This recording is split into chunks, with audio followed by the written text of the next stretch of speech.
At 9 o'clock, we have arguably one of the most underrated games, not only of the day, but of the entire week.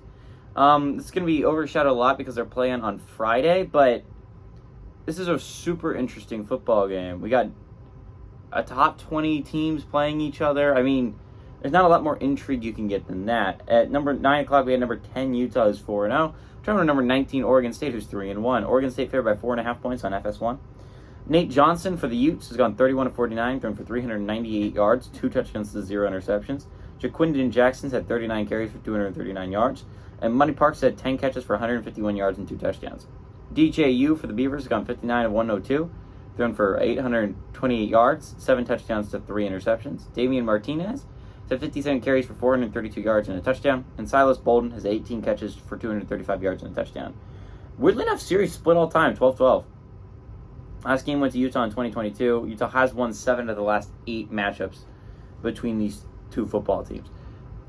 I think the interesting part about this game, right, is this is a game where both teams struggled mightily last week. One of them was able to eke out a victory. The other one was not.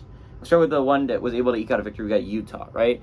And the thing about Utah that's kind of weird is the fact that this is a great defense, right? And this is, I think, one of the best teams in the nation when they have Cam Rising healthy.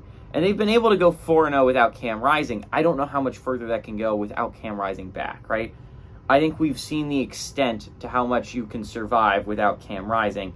And the fact is you need Cam Rising back badly if you have any shot in making the playoffs here. Nate Johnson has been serviceable. He's played some good football at times. He was huge in the Baylor comeback, but that Baylor game looks worse and worse every day, right? Like, that was not a good Baylor team that you played a close game against.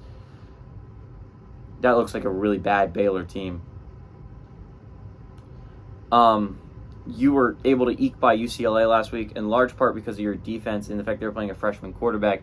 But he started to get things together near the end there, and that was pretty scary.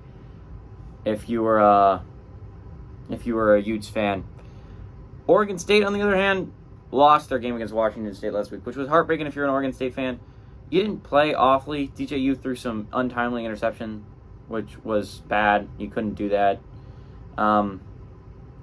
But you had a good ground game with Damian Martinez. Washington State just looks like a really good football team right now. They just do. The Cougs look absolutely unstoppable at certain points, and Cam Ward's a phenomenal QB.